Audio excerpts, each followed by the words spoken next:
हर। नर्मदे हर। तो आप सभी का फिर से स्वागत है एक नए वीडियो में। आज के इस वीडियो में एक बहुत ही स्पेशल और इम्पोर्टेंट चर्चा करने वाले हैं आप सभी के साथ में, क्योंकि आज इस वीडियो में हम अपनी नर्मदा मैया की परिक्रमा के बारे में बताना चाहते हैं, हमारा अनुभव बताना चाहते हैं।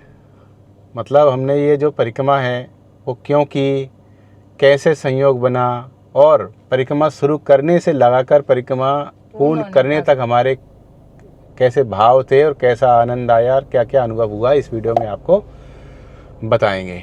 तो इस वीडियो को एंड तक देखें। बाकी चैनल पर नए हो तो चैनल को सब्सक्राइब कर लेना। बाकी मुझे आशा और विश्वास है कि आप सभी लोग हमारे साथ तब से हैं जब से हम लोगों ने ये परिक्रमा प्रारंभ की थी, या फिर बाद में भी अगर जुड़े हैं तो आपने हमारे सभी एपिसोड देखे होंगे। 108 एपिसोडों में हमने इस परिक्रमा को किया है। भाई बताइए कैसा, मतलब कुछ सोचा नहीं, कुछ विचार नहीं बनाया, पूरा 108 एपिसोड बनाए। यह भी एक कितनी बड़ी बात है, संयोग वाली बात है। तो 108 एपिसोड देख लिए होंगे और हमारे साथ साथ जैसे हम लोगों ने ये जो परिक्रमा की है, पैदल परिक्रमा, तो आपने भी एक तरह से मानसिक परिक्रमा हमारे साथ में की होगी। बाइक से जाते जाते हम लोग निकल लिए पैदल। और पैदल निकल तो गए थे, लेकिन सोचा नहीं था कि भाई पैदल चल पाएंगे, क्या हमसे हो पाएगा, क्योंकि इतना कभी चले थे नहीं।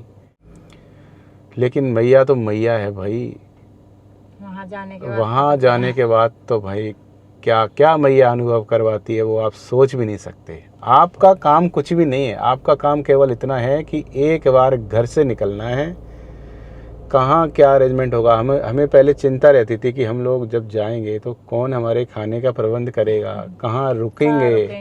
क्योंकि 12 ज्योतिर्लिंग 4 धाम की यात्रा तो बाइक से की थी हमने, करीब 12,000 किलोमीटर की थी। उसमें तो होटलों में रुकना रहता था, लेकिन इस यात्रा में तो ना तो कोई घर है अपना, ना कोई होटल में रुकना है, ना आप अपने साथ में खाने पीने का कोई प्रबंध लेके चलते हैं। तो ऐसे में सब चीज़ों की चिंता थी मन में। धीरे धीरे जब हम लोग परिक्रमा पथ पे बढ़ते चले गए और 5 दिन, 10 दिन, 15 दिन, धीरे धीरे करके जैसे जैसे दिन बीतते गए, मैया अनुभव कराती चली गई।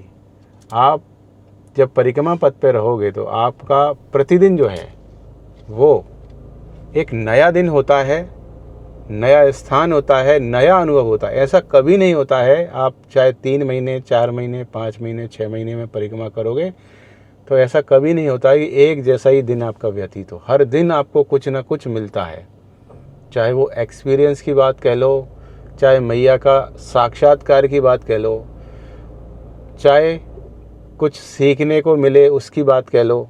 तो हर दिन आपको कुछ ना कुछ नया मिलता है।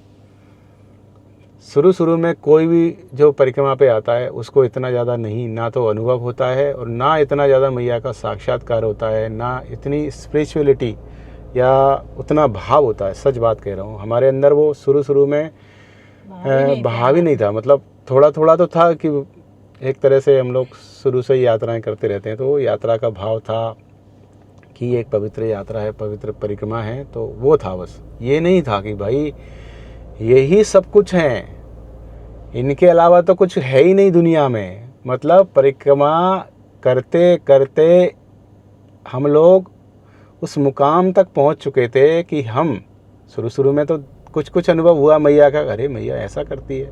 क्योंकि जब आप परिक्रमा में रहोगे तो आपको प्रतिदिन ऐसा मैया एहसास कराती रहती है कि मैं हूँ इस कली काल में, इस नर्मदा खंड में साक्षात एक जीवंत शक्ति के रूप में मैं विराजमान हूँ। ये मैया आपको एहसास करवाती है। जब पहली बार मैया ने एहसास करवाया तो हम लोग रो पड़े थे, हम लोग रो दिए थे भाई। उस घड़ी का, उस क्षण का जब हम लोग सोचते हैं ना अभी भी, तो मेरे अभी भी रोंगटे खड़े हो जाते हैं। मतलब वो मैं अभी भी नहीं भूल सकता। 3-4 बार तो ऐसा हुआ था हमारे साथ में, वो मैं एक अलग से स्पेशल वीडियो में आपको बताऊंगा कि मैया ने हमें एक तरह से दर्शन ही दिए हमें साक्षात। और ये तब होता है जब आप पूरी तरह से नर्मदा मैया पे डिपेंड हो जाओ।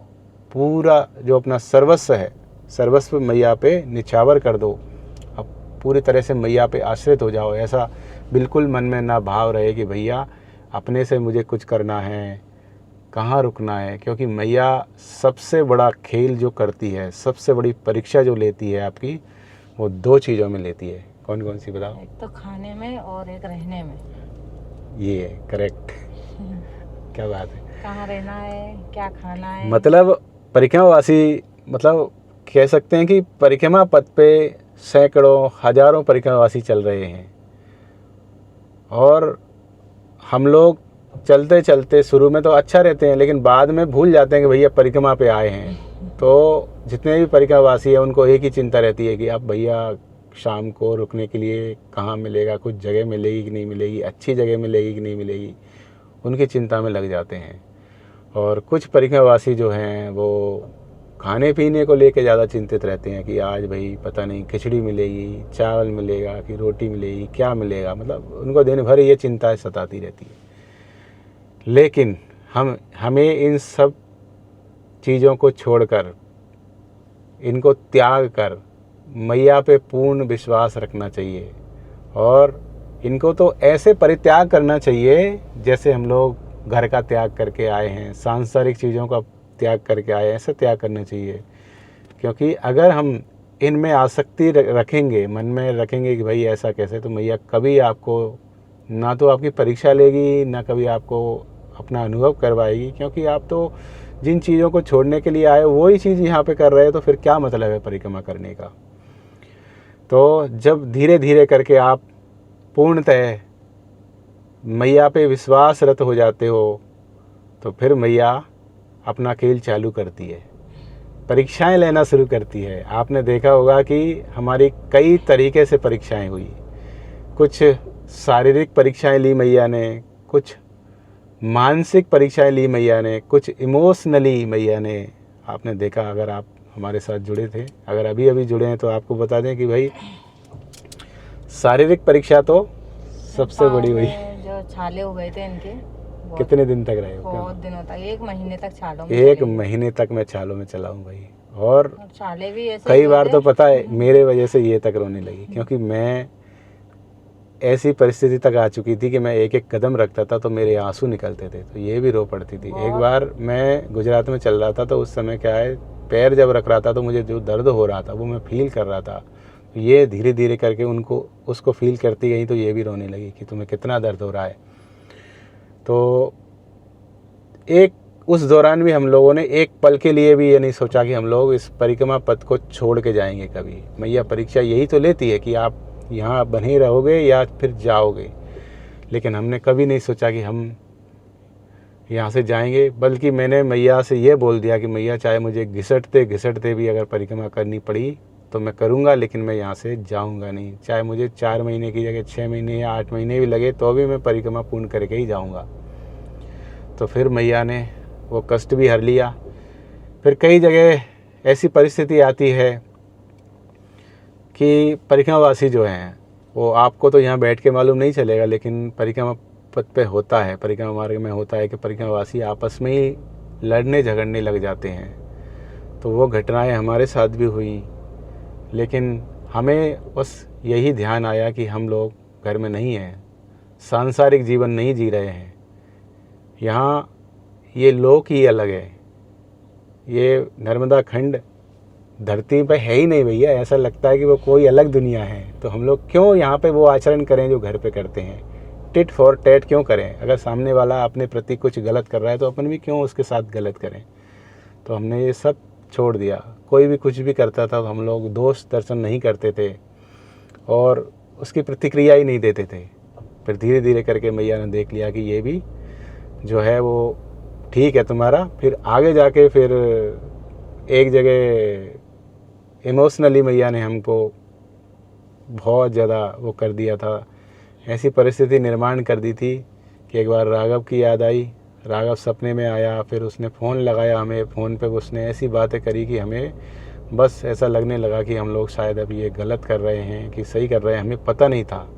हम लोग घबराने लगे थे कि क्या ये परिक्रमा पूर्ण होगी कि नहीं होगी। फिर भी मैंने इतना तो बोला ही था कि नर्मदा मैया इतना कर देना कि मेरी ये परिक्रमा कैसे भी करके पूरी हो जाए, हम इसको छोड़ के ना जाएं। तो मैया ने वो विनती भी स्वीकार करी। अगले दिन राघव ने अच्छे से बात करी और हमें वहाँ पे एक दिव्य संत के भी दर्शन हुए। उन्होंने बड़े ही अच्छे से और स्वतः ही भाप लिया कि भाई ये जो हैं डगमगा रहे हैं और शायद इनके मन में कुछ चल रहा है। तो उन्होंने इतना अच्छा ज्ञान दिया, हमें मार्गदर्शन किया कि भाई यहाँ कोई भी आता है वो अपनी मर्ज़ी से नहीं आता है, मैया खुद बुलाती है। और जो कोई नर्मदा मैया के परिक्रमा पथ पे आता है वो बहुत सारे जन्मों के पुण्यों का फल होता है, तब जाके यहाँ आता है। और हम लोग फिर परिक्रमा पथ पे आगे बढ़ने लगे और एक जगह तो हम लोग रो पड़े थे। हम जो सेवा कार्य करते थे, हमारी देवी जी जो सेवा कार्य करती थी, उसके बदले तक हमें तिरस्कार मिला था, रोना पड़ा था इनको। लेकिन फिर भी हम लोगों ने अपने आप पे कंट्रोल बनाए रखा, काबू बनाए रखा। काबू पाके हम लोग जब आगे बढ़ते रहे तो मैया ने प्रेम और स्नेह भी बहुत दिलवाया। तो फिर धीरे धीरे करके हमारे बहुत सारे जो सब्सक्राइबर और वो हमें ऐसे मिलते थे जैसे कि जो प्रेम हम लोग मैया पे लुटाते थे वो लोग हमें देते थे। मतलब हम जो चीज़ मैया को देते थे मैया रिटर्न करके उन सब्सक्राइबर के द्वारा हमें पहुंचाती थी। हम ऐसा सोचते थे। जैसे जैसे हमारी परिक्रमा पूर्ण होती गई, हम पूरी तरह से ऐसा हो चुके थे कि हमें अब किसी चीज़ की चिंता नहीं है। इसीलिए हम लोगों ने वो मंडला वाला मार्ग लिया था। बहुत लोगों ने मना किया कि मंडला तरफ से मत जाओ, बहुत दुर्गम है, कठिन है, खाने पीने को भी नहीं मिलेगा। लेकिन हम लोगों ने फिर भी नहीं छोड़ा। हमने कहा तो हम तो बस मैया के भरोसे हैं। देवी जी ने भी बोला हमें तो चलना है, कोई कुछ भी बोले हम तो मैया के भरोसे हैं। तो फिर हम लोग बढ़ चले थे और ऐसे ऐसे साक्षात्कार हुए हैं कि जिसकी हम लोगों ने कल्पना भी नहीं की थी। और धीरे धीरे धीरे धीरे करते करते आपने नोटिस किया होगा कि जब हम लोग परिक्रमा पे आए थे, कुछ भी चीज़ों के बारे में मैं गंभीरता नहीं थी। लेकिन जब धीरे धीरे मैया का आभास होने लगा तो मुझे हर चीज़, हर एक बात जो है वो सोच समझ के बड़े ध्यान से बोलना पड़ती थी, क्योंकि हमारी मैया हर बात को सुनती थी। वो बात मैं आपको बताऊंगा एक अगले वीडियो में। हम लोग कुछ भी बोलते थे, कुछ भी आपस में बातचीत करते थे, वो मैया सुनती थी। मैया उसका जवाब देती थी। हर एक प्रश्न का उत्तर जो है वो हमें मिल जाता था। और हम लोग जैसे ही उत्तर मिलता था तो आपस में देखते थे यार ये कैसे हुआ, ये कैसे संभव है। तो ये परिक्रमा भाई बहुत ही अलग परिक्रमा है। मेरे हिसाब से तो जीवन में एक बार कम से कम, देखो वाहन से आप करते हो बहुत अच्छी बात है। अगर आप चलने में सक्षम हो, आप चल सकते हो। मैंने देखा है 60, 70, 80 और 90 की एज में भी परिक्रमावासी परिक्रमा कर रहे हैं। एक बाबा देखो, बाबा जी 91 साल 92 साल के थे। 92 साल के थे वो। मैंने वीडियो में बोला भी था कि देखो ये 92 साल आए भी, एक तो वीडियो में भी दिखाया उनको। हाँ, शुरू के वीडियो में दिखाया। तो अगर आप सक्षम हैं तो एक बार जरूर कीजिए इस परिक्रमा को, क्योंकि ये परिक्रमा नहीं है, ये जीवन का उद्धार करने वाली परिक्रमा है। क्योंकि इस परिक्रमा के बाद में व्यक्ति ऐसा हो जाता है, देखो हमें घर पे जब रहते हैं, संसार में जब रहते हैं तो कितनी चीज़ों की चाह रहती है। चाहे कुछ भी ले लो, हम लोग कभी तृप्त नहीं होते हैं, इच्छाओं का कभी अंत नहीं होता है। हम लोग कुछ भी लेके आ जाएं, हमेशा ये सोचते हैं कि आज ये लिया तो इससे बढ़ के दूसरी चीज़। आज मैं अगर कोई वस्तु लेके आया तो सोचते हैं नहीं आज महंगी वाली होनी चाहिए थी। हम लोग कुछ भी खाने पीने के लिए, ओढ़ने पहनने के लिए, हमारी देवी जी पे मात्र 2 जोड़ी कपड़े थे, मेरे पे मात्र 2 जोड़ी। और कपड़े भी क्या थे, आपने देखा कि मात्र 1 तौलिया और 1 कुर्ता, इसमें हम लोग अपने 4 महीने व्यतीत किए। 1 तौलिया 1 कुर्ता में पहनता था, एक साथ में रखता था अगले दिन पहनने के लिए। तो ये मात्र 2 जोड़ी थे। और घर पे कितना प्रपंच होता है भाई, ये ले लो वो ले लो, इतनी सारी चीज़ें, और वो भी ब्रांडेड चीज़ें होना चाहिए। जबकि ये जीवन मात्र कम से कम संसाधनों में भी व्यतीत किया जा सकता है। इस परिक्रमा का फल यही है कि हमारी इच्छाओं का जो अंत नहीं होता था ना, वो इच्छाएं बिल्कुल सिकुड़ के रह जाती हैं, सीमित हो जाती हैं कि भाई कितनी कम चीज़ों में, कितने पर्याप्त संसाधनों में, मतलब कम संसाधनों में हम लोग अपन जीवन जी सकते हैं, लेकिन कहाँ कितनी चाह रखते हैं कि भाई ये हो वो हो। और इतनी ठंड के मौसम में भी हम लोग मात्र एक तौलिया में रहे, पूरी ठंड मैंने एक तौलिया में निकाली। बताइए घर पे क्या क्या पहनना पड़ता है। और उस ठंड के समय भी हम लोग कहाँ थे, उधर। और स्नान भी ठंडे पानी में, मैया के ठंडे जल में करते थे। तो ये सब बहुत अद्भुत था और मैया की कृपा से ये परिक्रमा पूर्ण हुई है। बहुत दुर्गम क्षेत्रों में से हम लोग चले, नदी, पहाड़, जंगलों में कई कई दिन तक चलते रहते थे, पहाड़ों में चले हैं। ख़ास तौर पे देखो सूलपानी का क्षेत्र कितना दुर्गम है, उसको हम लोगों ने मैया की कृपा से पूर्ण किया। तो परिक्रमा पूर्ण होते होते मन के भाव ऐसे हो जाते हैं कि भाई हमें इतना प्रपंचों में नहीं पड़ना चाहिए। जो भी है, जो भी मिला है ईश्वर की कृपा से, हमें उसी में संतुष्टि रखना चाहिए। क्योंकि जब तक संतोष नहीं आता है ना, तब तक तो चाहे जीवन में कुछ भी पालो, कभी व्यक्ति सुखी नहीं रह सकता। और अगर संतोष रूपी धन अगर आपके पास है तो आप जीवन में किसी भी परिस्थिति में ढल सकते हो। आप कभी मानसिक तनाव से नहीं गुजरोगे। इस परिक्रमा को करने के लिए कई सारे लोग आते हैं जो शारीरिक रूप से बीमार हैं, मानसिक रूप से बीमार हैं, किसी को तनाव रहता है, डिप्रेशन में रहते हैं। वो सब लोगों की परेशानियां दूर हो जाती हैं। ये परिक्रमा नहीं है, ये जीवन का उद्धार करने वाली है। यहाँ आकर के व्यक्ति को अपने जीवन का नैतिक मूल्य, जीवन के असली कर्तव्यों का पता चलता है।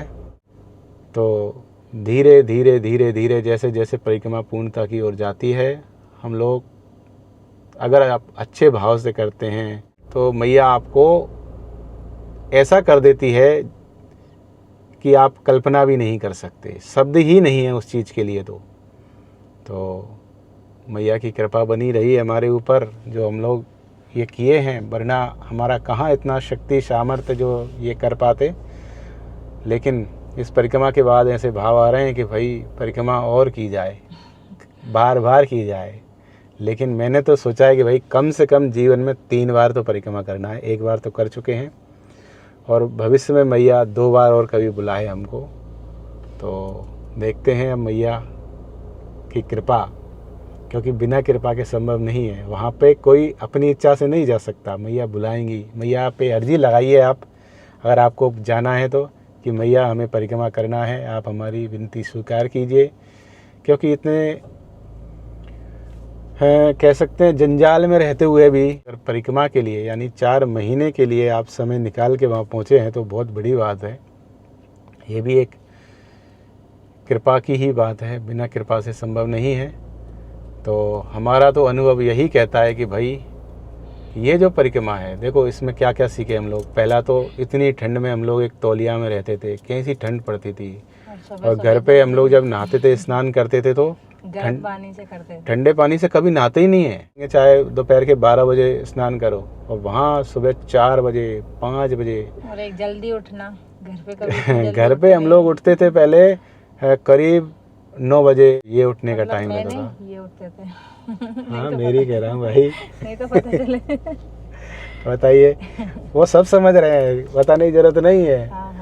आपको ही समझेंगे कि आप तो वैसे भी जल्दी उठते हो।